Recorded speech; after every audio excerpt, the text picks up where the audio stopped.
Hi, I'm Dr. Satish Kumar, and this is Kaizen Dental. Our aim here is to help dentists succeed. In today's Kaizen Dental Success Stories podcast, we have with us Dr. Sagar Chaudhary. We are going to be talking about how and when to set up your own dental practice. Dr. Sagar Chaudhary graduated from Krishna Dental College and currently runs his own practice in Delhi. He is a practice management coach and motivational speaker.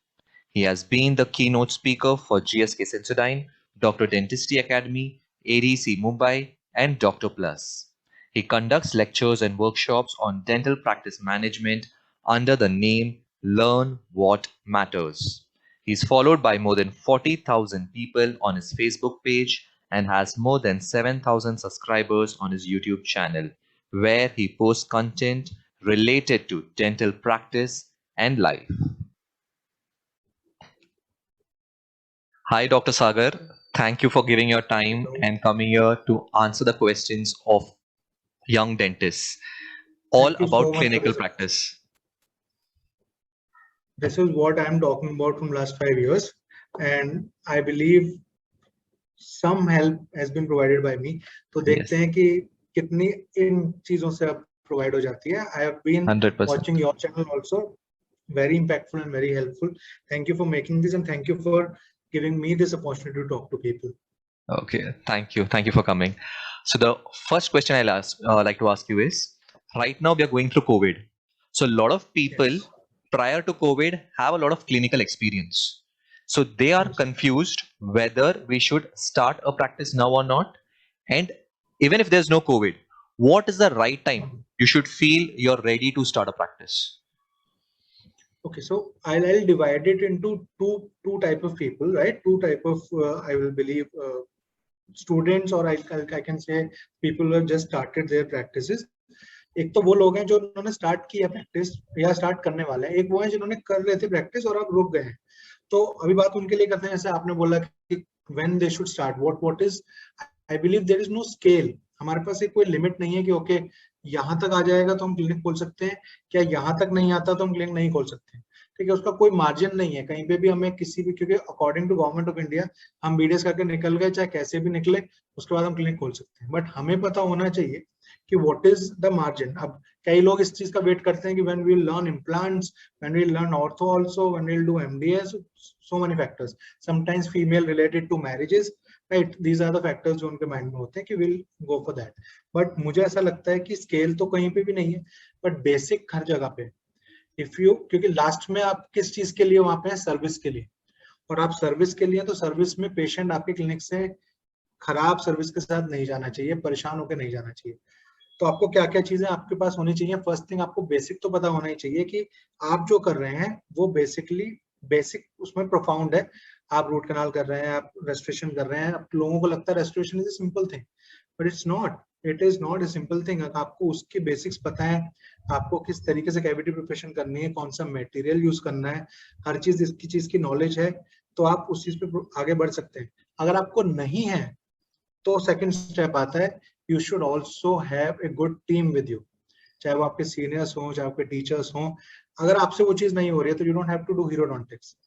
तो आपके पास कोई ना कोई ऐसा होना चाहिए जो service provide करा के ही आपके क्लिनिक से पेशेंट को भेजे. वो वहां से ये ना वो बोल के जाए कि मेरे तो आपने काम ठीक से नहीं कर पाया, मुझे कहीं और भेज रहे हो या किसी और क्लिनिक पे भेज रहे हो. आपके क्लिनिक पे ही वो, उसने एंटर किया आपके क्लिनिक से ही वो एग्जिट करेगा विद द होल सेटिस्फेक्शन. अगर आपको इस चीज का कॉन्फिडेंस है, then only you should start. तो जैसे मैंने बोला, बेसिक्स आपके स्ट्रांग हो, आपके पास एक टीम हो.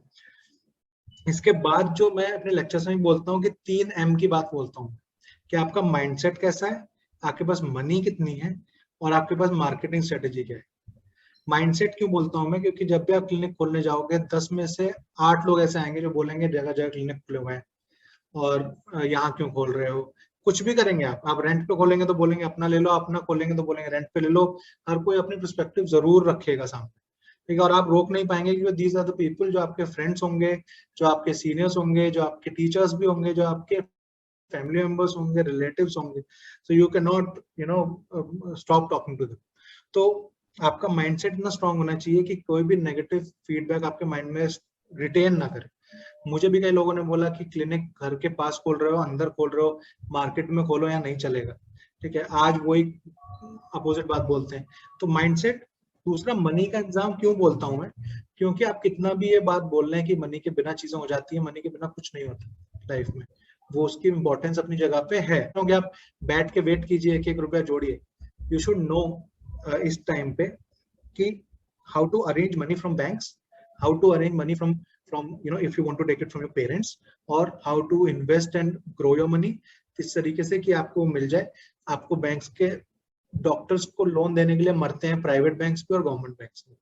मैं अपने लेक्चर में बताता भी हूँ, प्रधानमंत्री योजना करके एक है जिससे मुझे बहुत हेल्प मिली है, यू कैन टेक हेल्प, ठीक है। वहां पे आपसे ज्यादा इंटरेस्ट नहीं लिया जाता है, आपको सिर्फ बिल्स दिखाने होते हैं अपने प्रोडक्ट्स के जो आपने खरीदे, उससे आप एक मीडियोकर क्लिनिक सेट कर सकते हैं।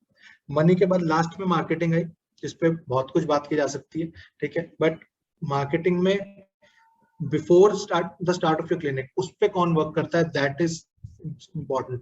मुझसे कोई भी अगर ये बोलता है कि सर मेरा क्लिनिक नहीं चल रहा है या पेशेंट नहीं आ रहे हैं, आप बता दीजिए क्या करूं, तो मैं उनसे क्रॉस क्वेश्चन करता हूँ कि व्हाट इज वन थिंग जो आपने करी है जो बाकी लोग नहीं कर रहे, ऐसा क्या है। आपने बोर्ड लगा दिया, उन्होंने बोर्ड लगा दिया, आपने भी लिख दिया कि आप इम्प्लांटोलॉजिस्ट हैं, उन्होंने भी लिख दिया, आपने भी लिख दिया आरसीटी होती है, उन्होंने भी लिख दिया, आपने ऐसा क्या किया। तो वो एक चीज ऐसी होती है जो कहते हैं ना कि पेड़ काटने से पहले आरी को तेज करना, वो आरी का तेज करना होता है बिफोर स्टार्टिंग योर प्रैक्टिस। उससे पहले ही एरिया को देख लेना, उस एरिया के पूरा मुआयना कर लेना कि कहाँ पे कौन सी सोसाइटी है, कहाँ डॉक्टर्स बैठते हैं, कहाँ केमिस्ट बैठता है, उनसे बात करना, नेटवर्किंग बनाना, ठीक है, उनको अपने क्लिनिक पे इनवाइट करना ओपनिंग पे। There are so many strategies जो मार्केटिंग स्टार्ट हो जाती है before the start of your practice. तो मुझे लगता है ये 3M भी इंपॉर्टेंट है। This is all this all should be in your mind before starting of your practice। Last में बात आती है, आपने बताया कोरोना वाली बात, से कोरोना हो कोविड हो ये सब तो चलेगा, ये अभी रुकेगा नहीं, राइट, ये नहीं होगा तो कोई और वायरस इफेक्ट करेगा।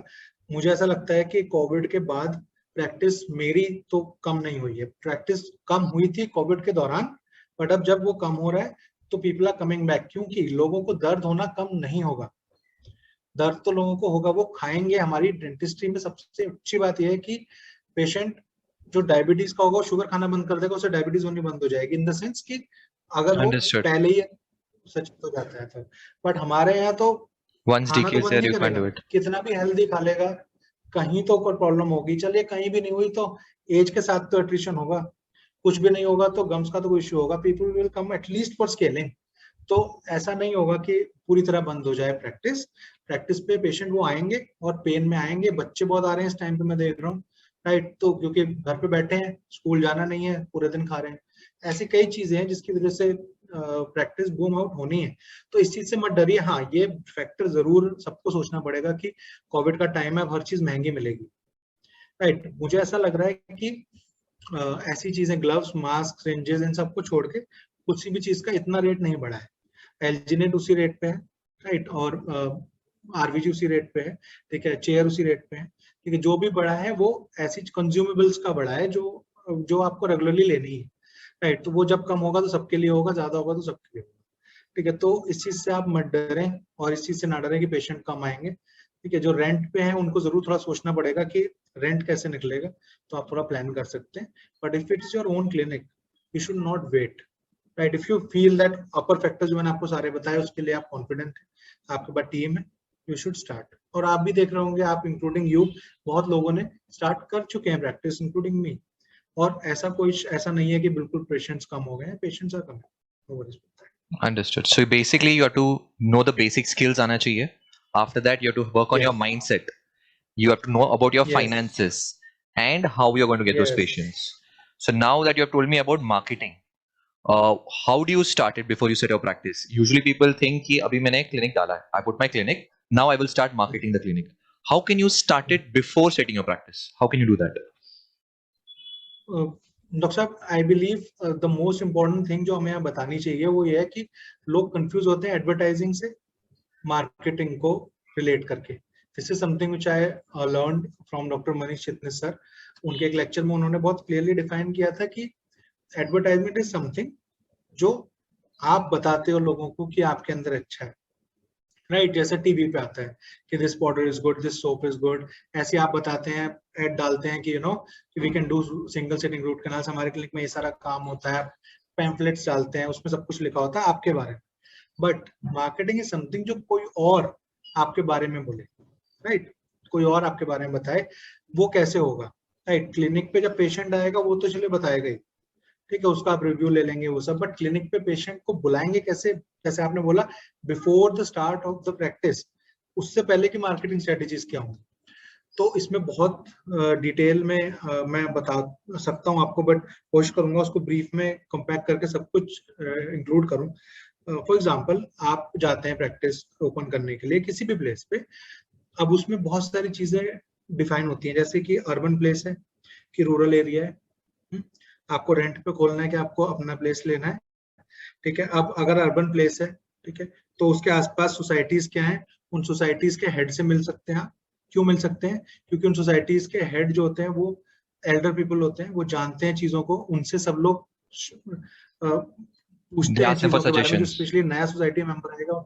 एग्जैक्टली, ठीक है। आप आसपास के केमिस्ट पे जा सकते हैं, उनको कार्ड दे सकते हैं, क्योंकि उनके पास कितने लोग आते होंगे कि दांत में दर्द है, मेडिसिन दे दो, राइट। आप आसपास के फिजिशियन डॉक्टर्स पे, ये पॉइंट मुझे बहुत इंपॉर्टेंट लगता है कि आसपास के डेंटिस्ट से तो आप मिलिए ही, वो चार्जेस में भी आपको डिफाइन करने में हेल्प करेगा, वो तो खैर इट्स डिफरेंट थिंग, बट आसपास के फिजिशियन, आसपास के और डिफरेंट टाइप ऑफ डॉक्टर से मिलिए। क्यों?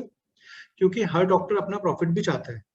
मैं जिस भी सॉरी डॉक्टर के पास जाता हूँ, अपनी फैमिली को लेके भी जाता हूँ, चाहे वो आई स्पेशलिस्ट है, चाहे वो गायनोकोलॉजिस्ट है, चाहे वो कुछ भी है, मैं जरूर अपना कार्ड दे के आता हूँ और उनके कुछ कार्ड मांग के लेके आता हूँ कि सर और ma'am, I need your cards, क्योंकि मेरे पास पेशेंट आते हैं जो, एंड इट्स ट्रुथ, कई लोग बोलते हैं क्योंकि आप तो उनके लिए डॉक्टर हैं, आप उनके लिए डेंटिस्ट नहीं है, क्योंकि वो आपसे पूछेंगे कि सर आप किसी गायनोकोलॉजिस्ट को जानते हैं अच्छे, उनको ये पता है कि आप दुनिया भर के अच्छे डॉक्टर्स को यहाँ पे जानते होंगे अपने एरिया में, वो आपसे पूछेंगे, आप नहीं बता पाएंगे तो वो it's not a good thing. आपसे पूछेंगे अच्छे ऑर्थोपेडिक को जानते हैं आप, या अच्छे मेरे पाँव में बहुत दर्द है, ऐसा ओल्ड एज पेशेंट पूछ सकता है। तो आप किसी ऑर्थोपेडिक के पास गए अपने फादर मदर किसी को भी लेके, तो उनसे 2-3 कार्ड ले आए कि सर मैं रेफर करूंगा, और अपने भी दे आए। पेशेंट वो जरूर रेफर करेंगे आपको कि अगर जब आप रेफर करना शुरू कर देंगे तो जरूर करेंगे, ठीक है। ये कुछ मार्केटिंग स्ट्रेटेजी ऐसी मुझे लगती है जो ऐसे लोगों के साथ करनी चाहिए आपको, जो क्राउड पुलर्स होते हैं, जैसे जनरल स्टोर है, मदर डेयरी है, ठीक है। ऐसे एरियाज में इन लोगों से आपका रोज का मिलना जुलना हो सकता है, क्योंकि क्लिनिक आपका वही है, राइट। तो आप उनसे एक बात कर सकते हैं कि मैं यहाँ क्लिनिक खोलने वाला हूँ, या मेरी ओपनिंग इस दिन है, यू कैन कम, राइट। क्या करेगा वो? आएगा, आके बैठेगा, ठीक है, थोड़ा बहुत कुछ आपके साथ बात कर लेगा, आपने जो भी अरेंजमेंट कर रखा होगा, 4 लड्डू देने का या कैसे भी अपने लंच खिलाने का, वो कर लेगा, but that will give you patience, right. वो एक गुडविल बनती है। तो आपको ये रिसर्च जरूर करनी चाहिए कि आपके एरिया के आसपास कौन कौन से ऐसे इंपॉर्टेंट लोग हैं। इनकी बहुत इंपॉर्टेंस मानता हूं मैं, जो रिलीजियस प्लेसेस पे, प्रीस्ट हो गए, ठीक है, गुरुद्वारा में लोग होते हैं, ठीक है, यहाँ पे आप अपने कैंप बहुत आराम से लगा सकते हैं, ठीक है। वरना आपको पता ही नहीं, आप सडनली जाएंगे कि मुझे कैंप लगाना है, तो आपको जानता ही नहीं है, आप उनको पहले ही बुला चुके होंगे क्लिनिक के ओपनिंग पे, तो they have that goodwill with you, ठीक है। वरना मैंने देखा है कि रिलीजियस प्लेसेस पे भी और सोसाइटीज में भी पैसे तक मांग लेते हैं कैंप लगवाने के लिए, ठीक है। तो 1000 रुपए मांग लेते हैं, मेरे सीनियर ने लगाया था, मांग लिए थे उनसे, क्योंकि उनको भी अपना प्रॉफिट दिखता है, वो कहते हैं हम अपना आपको सरफेस दे रहे हैं, एरिया दे रहे हैं, जो भी है। तो ये मार्केटिंग स्ट्रेटेजीज मुझे ऐसी लगती हैं जो बिफोर स्टार्ट में, और बिफोर स्टार्ट में ऑनलाइन मार्केटिंग स्ट्रेटेजीज ने मुझे बहुत हेल्प किया है, क्योंकि आज से 5 से 6 साल पहले मेरा जब क्लिनिक खुला था, तब ऑनलाइन लोग इतना मार्केटिंग नहीं कर रहे थे अपने क्लिनिक की, मैं कर रहा था। मेरा पेज आप देखेंगे डेंटल ग्रीन्स तो 2015 से बना हुआ है। तो उस टाइम पे क्यों इम्पोर्टेंट है, लोग कहते थे और सच कहते थे कि उस फेसबुक देख के थोड़ा ना कोई पेशेंट आएगा, उस टाइम नहीं आता था।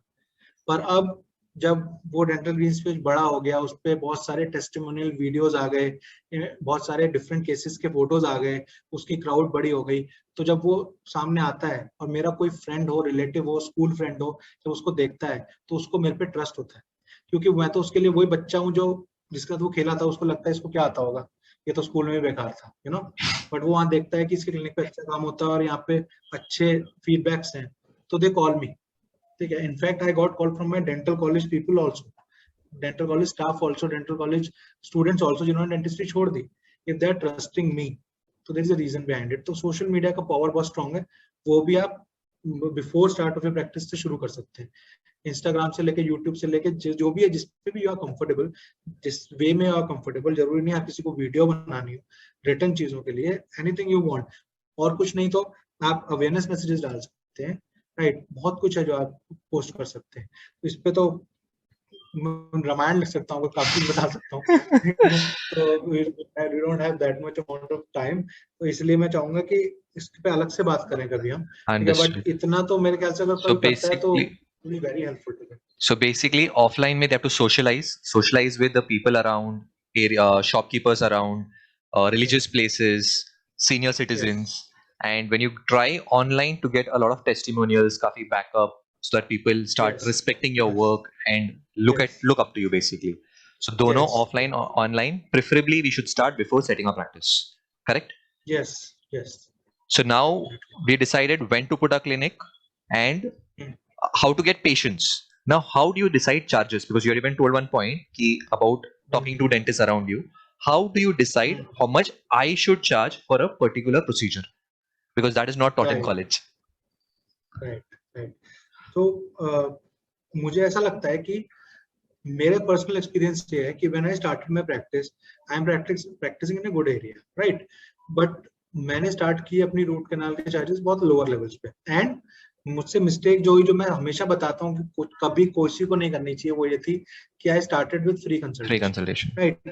ठीक है, मेरे माइंड में ये रहा कि okay this will attract more patients, और वो कितना अनफॉर्चुनेट रहा मेरे लिए, अभी तक मैं उसका खामियाजा भुगत रहा हूँ. वो मैं कैसे बताऊंगा, वो आप सुनिएगा. मैंने मेरे एक फ्रेंड ने बोला जो एक अच्छे लोअर इकोनॉमिक एरिया से, it's a good area but पैसे पेशेंट इतना नहीं देते, वहां से प्रैक्टिस करता था.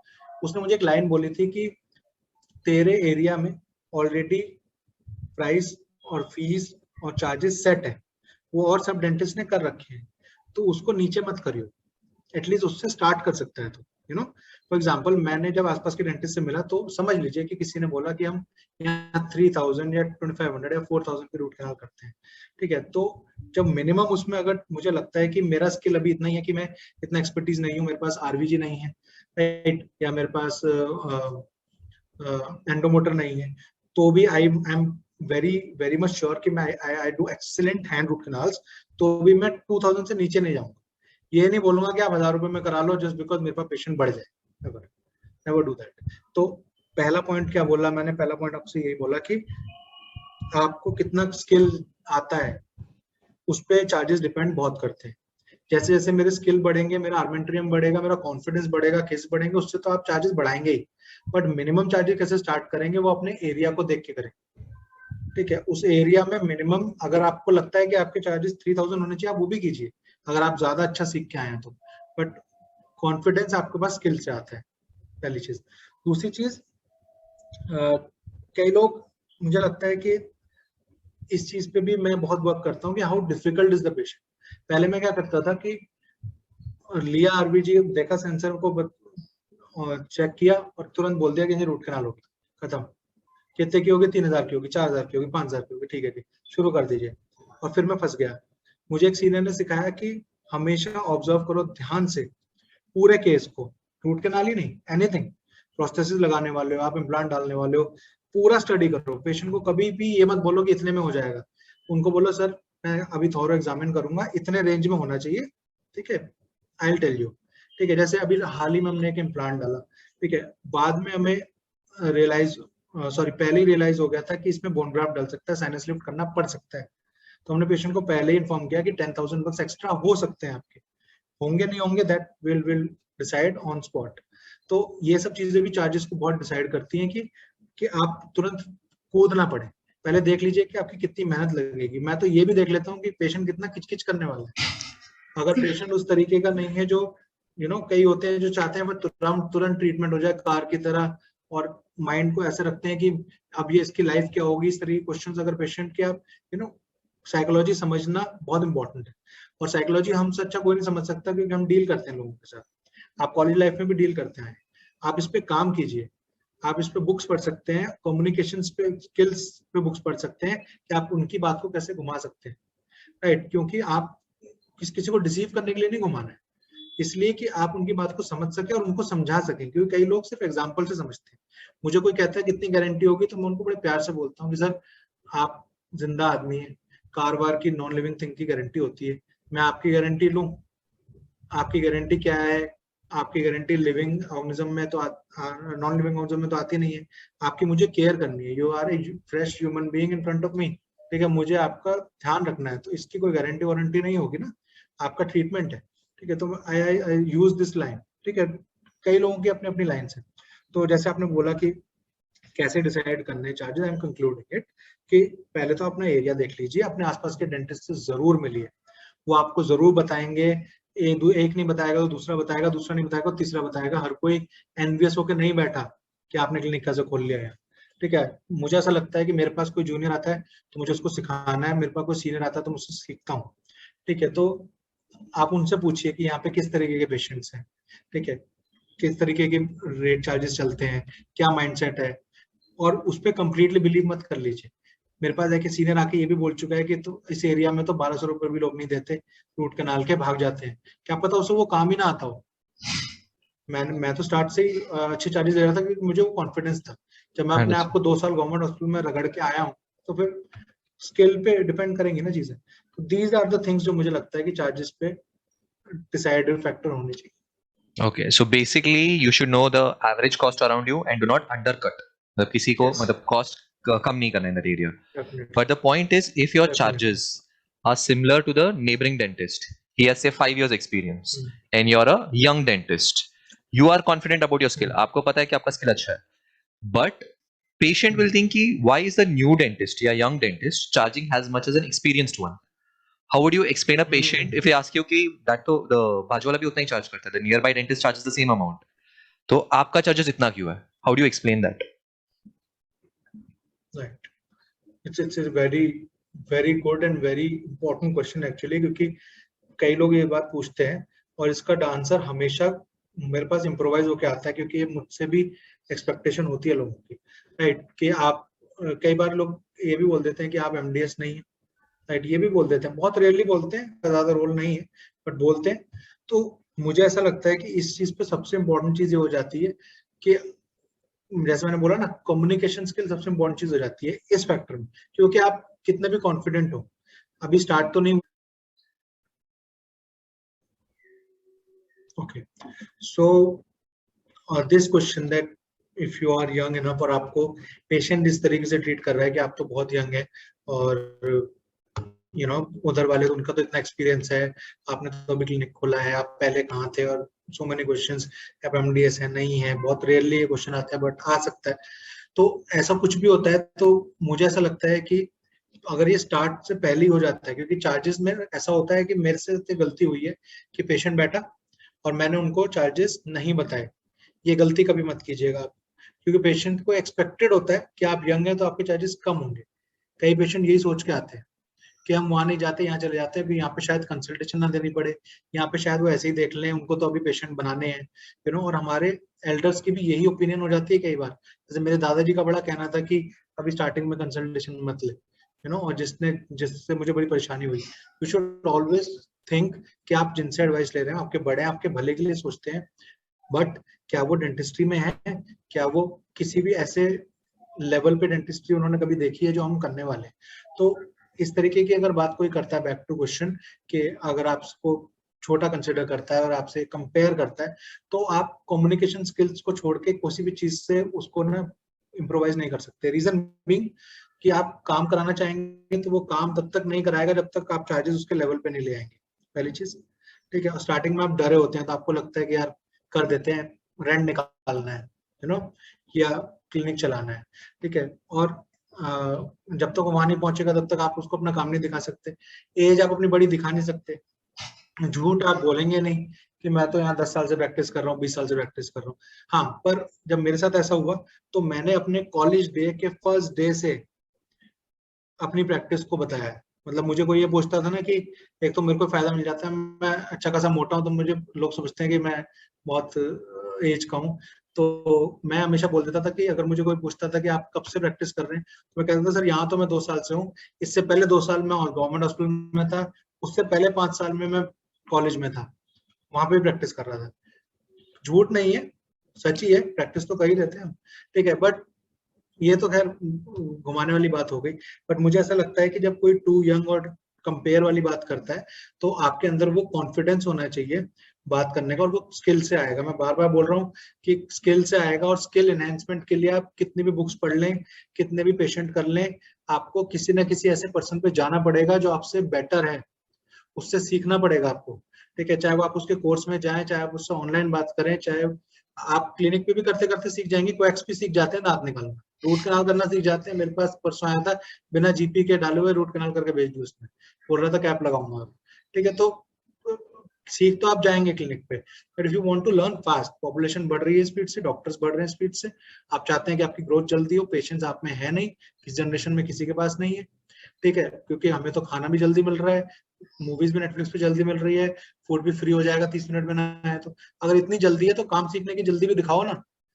फिर आपको प्रैक्टिस के साथ साथ कुछ टाइम निकालना पड़ेगा, कुछ मनी निकाल के रखनी पड़ेगी, जिससे आपके स्किल एनहेंसमेंट हो। स्किल एनहेंसमेंट होगा तो सामने वाला पर्सन आके कितना भी ये बोल ले कि मैं तो वहां कराता था, वो तो आपसे बड़े हैं, वो तो स्किल में, आप रिस्पेक्टफुली बोल सकते हैं कि सर बिल्कुल बड़े हैं, ठीक है, बट डिग्री तो सेम है, हम दोनों ही डॉक्टर हैं, ठीक है। उनको एक्सपीरियंस जरूर हो गया है, ठीक है, बट मेरा स्किल भी वही है, ठीक है, मेरे चार्जेस यही है, ठीक है। मैं थोड़ा बहुत इधर उधर आपके लिए 10% 5% तक कर सकता हूँ, क्योंकि इससे ज्यादा कोई डिस्काउंट किसी बिजनेस में नहीं चलता, ठीक है। और हमें लगता है कि 5% तो बहुत बड़ा अमाउंट हो जाएगा, बट आप 2500 का 5% निकालेंगे, थोड़ा बहुत ही 250 रुपये निकल के खत्म हो जाएगा, ठीक है। तो कोई दिक्कत नहीं है, पर इससे ज्यादा मैं आपके लिए नहीं कर पाऊंगा, ये भी तब जब पेशेंट फोर्स करे चीजों को, ठीक है। कंपैरिजन आप नहीं झेले, उस वो स्किल आपके अंदर बेटर हो जाएगा, तभी आएगा।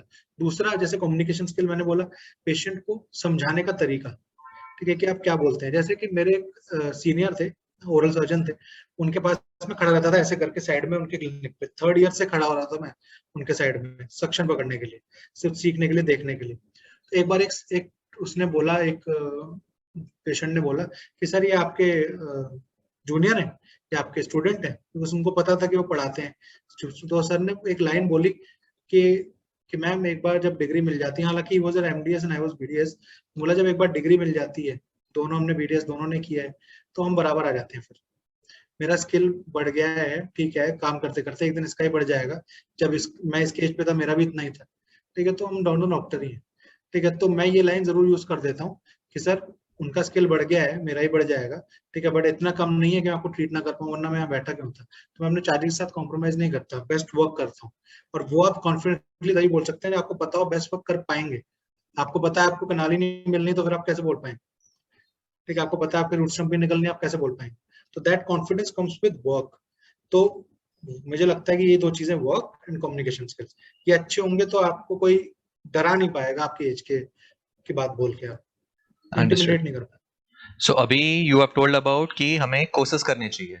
So how do you decide कौन सा कोर्स करना चाहिए, कब करना चाहिए, how do you plan accordingly, और कब करने चाहिए वो सब? तो देखिए, आप भी जानते हैं कोर्सेज बहुत सारे लोग करा रहे हैं, ठीक है, और हम जनरली आराम से बिलीव नहीं कर पाते कि किस पे जाएं किस पे ना जाएं।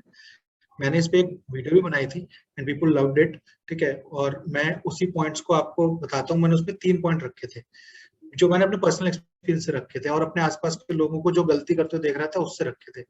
पहला पॉइंट, आप जो भी चीज सीखने जा रहे हैं, क्या वो आप अप्लाई कर पाएंगे अगले 2 महीने या 3 महीने के अंदर।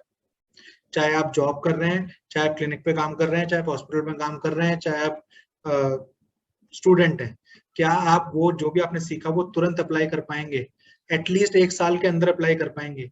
कई लोगों ने मेरे साथ के इम्प्लांट सीख लिया उस टाइम, ठीक है, कोर्स कर लिए महंगे महंगे, ठीक है, डाल के भी देख लिया पेशेंट का के अंदर उस टाइम पे, और फिर क्लिनिक पे आके बैठ गए, 5 साल तक इम्प्लांट का पेशेंट ही नहीं आया, अब वो कंसल्टेंट को बुला के डलवा रहे, ठीक है। ऐसे ही उस टाइम पे नई नई एंडोमोटर आई थी, सब कुछ सीख लिया, अब जाके वो एंडोमोटर का काम करना शुरू कर रहे हैं। अब वो वापस उस चीज को, क्योंकि वक्त के साथ टेक्नोलॉजी बदलती है, वक्त के साथ काम करने का तरीका बदलता है। तब एंडोमोटर वायर वाली आती थी, अब वायरलेस आ रही है, तब ऑब्जर्वेशन सिस्टम कुछ और था, कुछ और आ रहा है। तो आप वेट नहीं कर सकते कि मैंने आप कर लिया कोर्स, अब मैं इम्प्लांट सीख गया, अब 5 साल गुजरे, फिर बेसल इम्प्लांट्स आ गए, वो टेक्नोलॉजी चली गई।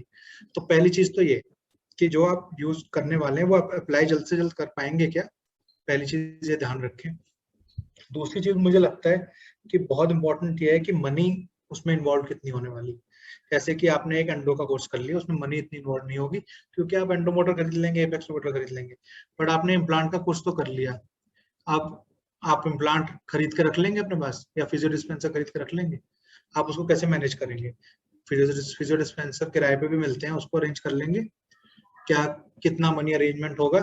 ऐसा ना हो कि आपने वो कोर्स तो कर लिया, अब आपके पास उस आर्मेंट्रियम को खरीदने के लिए, कई लोग लेजर फिलिंग के लेक्चर्स में जा रहे हैं और लेजर्स में जा रहे हैं, आपको पता ही नहीं है कि लेजर कॉस्ट कितना करता है क्लिनिक पे लाने के लिए, और कौन सा पेशेंट लेजर पे कितना काम कराएगा। ठीक है, आपको कंसल्टेंट को तो नहीं बुलाना पड़ेगा। तो ये मनी चीज मुझे लगता है कि बड़ी इंपॉर्टेंट है। और जो थर्ड चीज, जस्ट गिव मी मिनट, मैंने I wrote this thing down, क्योंकि मुझे लगता है कि ये बड़ा इंपॉर्टेंट चीज है।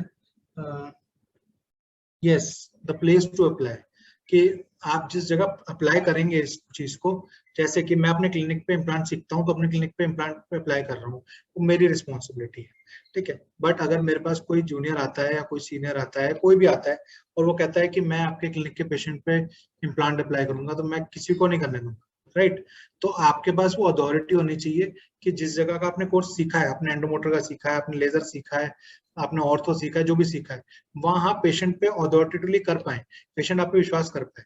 ये नहीं कि आप किसी चैरिटेबल में और आपने उसको अप्लाई कर दिया, पेशेंट के साथ कुछ गड़बड़ हो गई, फिर उसको रिस्पॉन्सिबिलिटी आपने हटा ली। तो रिस्पॉन्सिबिलिटी के साथ वो कोर्स करने के बाद और रिस्पॉन्सिबिलिटी के साथ उसे कर पाएंगे, तभी उस चीज को अप्लाई कीजिएगा। वो कैसे समझ में आएगा कि मैं रिस्पॉन्सिबिलिटी से कर पाऊंगा। भेड़ चाल में मत पड़िए। अगर हर कोई ऑर्थो कोर्स कर रहा है, मैंने देखा है हर कोई एमडीएस इसमें कर रहा है तो मैं कर लूं। ठीक है, मैंने वो लोग भी देखे जिन्होंने सोचा कि यार ओरल पैथोलॉजी मुझे पसंद है तो मैं उसमें करूंगा। ठीक है, सस्ती सीट मिले, महंगी सीट मिले, कुछ भी मिले, मुझे वो पसंद है, और पसंद करके उन्होंने यूएस निकल गए, बहुत बढ़िया कमा रहे हैं। और कई ऐसे भी हैं जिन्होंने इस चक्कर में कि सस्ती सीट थी ओरल पैथोलॉजी कर ली और कर क्लिनिक पे एंडो रहे हैं। ऐसे भी हैं जिन्होंने एंडो कर ली और मजा उनको ओरल सर्जरी में आता है, पेरियो कर ली और कर रहे हैं प्रोस्तो का काम ज्यादा। तो आपको पैशन पता होना चाहिए कि मुझे इस चीज पे वर्क करना है। ILL concluded with one line जो राजीव चिट्टीगुप्पी सर ने मुझे समझाई थी, कि देखो डेंटल क्लिनिक्स बहुत हैं, एमडीएस बहुत हैं, बीडीएस बहुत हैं, डेंटल एक्सपर्ट्स बहुत कम है। Dental expert is a person जिसको पता हो कि मैं इस चीज में एक्सपर्ट हूँ, मैं इसको कॉन्फिडेंटली कर लूंगा। My wife know she is good at surgery and implant, she will never talk about root canal to the patient, I will. मैं बोलूंगा कि सर मैं करूंगा, थर्ड मोलर है, कैसा भी केस है, मैं कोशिश करूंगा सेव करने की, क्योंकि मैं उसमें एक्सपर्टीज हूँ। आप एक चीज पकड़िए पर उसको ऐसा करके दिखाइए जो एरिया में कोई और इससे अच्छा ना कर रहा हो, तो आप चार्ज कर सकते हैं। मैं 4,000 भी कर सकता हूँ, चाहे 5,000 भी कर सकता हूँ, चाहे दूसरा 2,000 कर रहा हो, 1,000 कर रहा हो, क्योंकि मुझे कॉन्फिडेंस है कि मैं कर लूंगा। मैं दर्द नहीं होने दूंगा पेशेंट को, पोस्ट ऑपरेटिव पेन नहीं होने दूंगा, जो जो डिस्कम्फर्ट पेशेंट को होता है वो सब नहीं होने दूंगा। राइट, तो 100% तो कोई गारंटी नहीं लेता, बट 90% तक बोल दूंगा पेशेंट। ठीक है, कि 10% सर आपकी बॉडी बताएगी। तो मुझे लगता है कोर्सेज आपको तभी सिलेक्ट करने चाहिए इन 3 चीजों को देख के, कि कहाँ अप्लाई करोगे, कैसे अप्लाई करोगे, और पैसा है आपके पास उस मॉनिटरी सिर्फ कोर्स करने का नहीं, कोर्स के बाद उस अमाउंट को लगाने का। That is very important. Understood. Starting में आप you told about team कि if you don't know work, okay, you should have a team around you. मतलब doctors, consultants, everything. But when you come to Yes. team, just doctors and consultants are not important. Assistants are Yes. also important. So a newcomer जब वो clinic डालते हैं, when you go to an old clinic, usually there are old assistants who have been trained. In a new clinic, you are also not very confident. Your assistant is also new. So how do you go about training assistants? Assistants को कैसे सिखाते हैं? Okay, so completely agreed आपके साथ doctor साहब की team में सब आते हैं, जेनिटर से लेके रिसेप्शनिस्ट से लेके असिस्टेंट का तो बहुत ही बड़ा रोल है। कहते हैं ना कि क्लिनिक पे कई टीचर डांट देते थे मजाक में कि अरे यहाँ पे कर लो, गलती जो करनी है, वहां क्लिनिक पे अकेले हो गए। तो क्लिनिक पे जब आप अकेले होते हो ना, तो आपका कॉन्फिडेंस घट जाता है, रुस्तम ना निकले तो। एक असिस्टेंट भी साइड में खड़ा होता है ना, तो आपको थोड़ा कॉन्फिडेंस रहता है।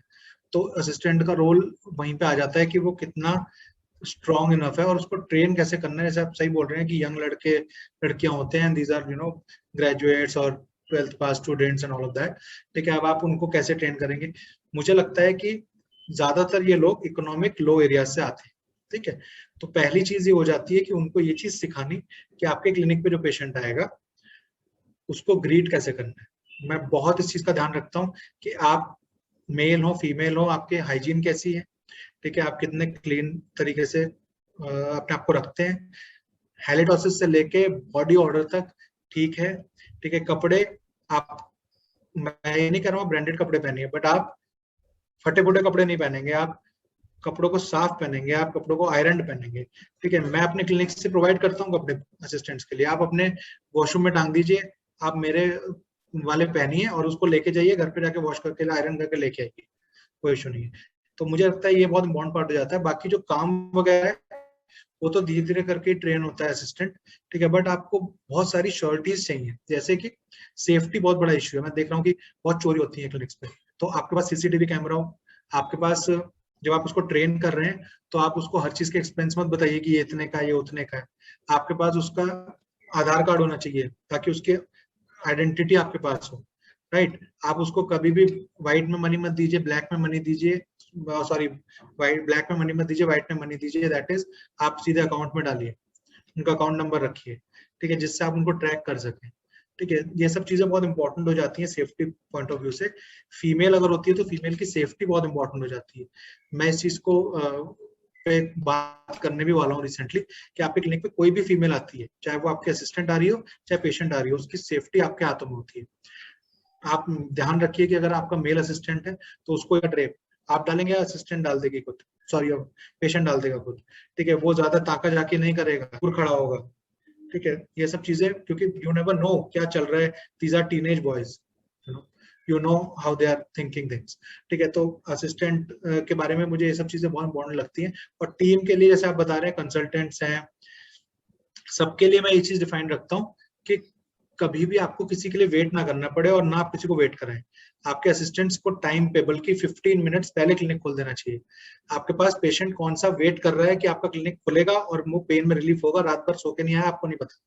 मॉर्निंग में 10 बजे क्लिनिक खुलता है तो 9:30 तक खुल जाना चाहिए, ताकि पेशेंट जब आएगा उस टाइम तक सब कुछ साफ, इंस्ट्रूमेंट साफ, सब कुछ एसी वेसी चला हुआ। ये नहीं कि 10 बजे खुल रहा है फिर 10:30 बजे तक वो पेन में बैठा है, नहीं, ठीक है। और भी बहुत सारे मुझे ऐसा लगता है, मैंने ट्रेन किया अपने असिस्टेंट्स को फोन पे बात करना, फीडबैक किस तरीके से लेनी है, हेलो सर हेलो मैम किस करके ग्रीट करना है।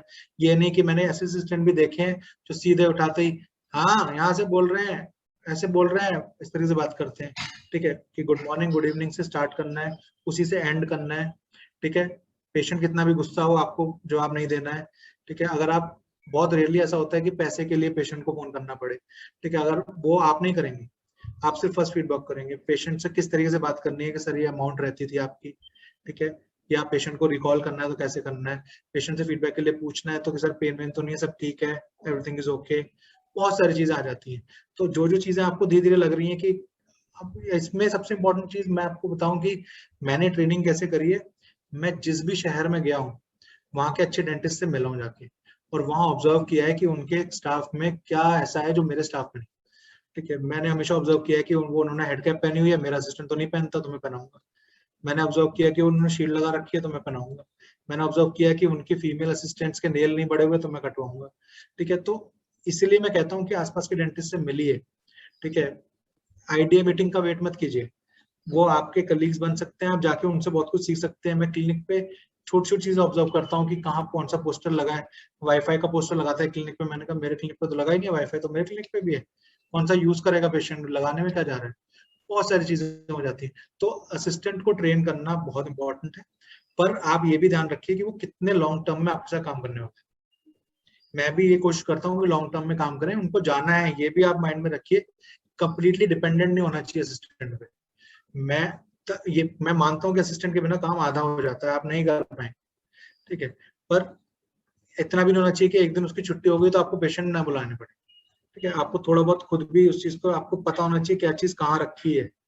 आप उनके रिकॉर्ड उनको बोल के रखिए कि रिकॉर्ड बनाओ, अच्छे से मेंटेन करो कि कौन सी चीज कहाँ पे, किसकी क्या एक्सपायरी है, कौन सी चीज एक्सपायर होने वाली है। ये नहीं कि खत्म हो गई अचानक, बस सर अब तो खत्म हो गई है, ये तो एक्सपायर हो गया, पेशेंट बैठा हुआ है और एलए की बोतल सर एक्सपायर हो गई है, एलए है ही नहीं, ऐसा नहीं, ये सब चीजों का आपको हर चीज का रिस्पॉन्सिबिलिटी असिस्टेंट की होती है। आपको ये याद दिलाते रहना चाहिए कि सब कुछ तेरी रिस्पॉन्सिबिलिटी है। पेशेंट के बैठते ही ड्रेप लगाने से, बीटाडीन वाटर रिंस कराने से, पेशेंट के बाहर जाके उसको ग्रीट करने से, सब कुछ मेरा काम से ट्रीटमेंट करना है। चार्जेस भी लेने की रिस्पॉन्सिबिलिटी रिसेप्शनिस्ट की हो तो ज्यादा बेटर। कंसेंट फॉर्म साइन कराने से एवरीथिंग। तो very important, patient feels really good. कई बार पेशेंट फीडबैक असिस्टेंट के बेस पे लिख देते हैं कि स्टाफ वाज रियली नाइस, और अपोजिट भी कर देते हैं कि उनके बेसिस पे घर खराब लिख देंगे कि खराब। तो ये सब चीजें मेरे ख्याल से matters. Understood. So basically training first day से ही स्टार्ट करना चाहिए, and from the first step, yes, from greeting the patient to entire process till the end, कि पेशेंट कब जा रहा है, how they greet them, follow up calls, payments, वो सब. So a lot of effort has to be taken when it comes to yes, training as well. Understood. Yes. Thank you for your time, Dr. Sagar. I'm sure a lot of young thank you dentists would so have got a much for lot this. of tips today. It's all because of you, and I would love to work with you any day you want. You're doing wonderful job, and thank you so much for giving me this opportunity to connect with people. Right, thank you so much, and have a wonderful day. Thank you. Thank you.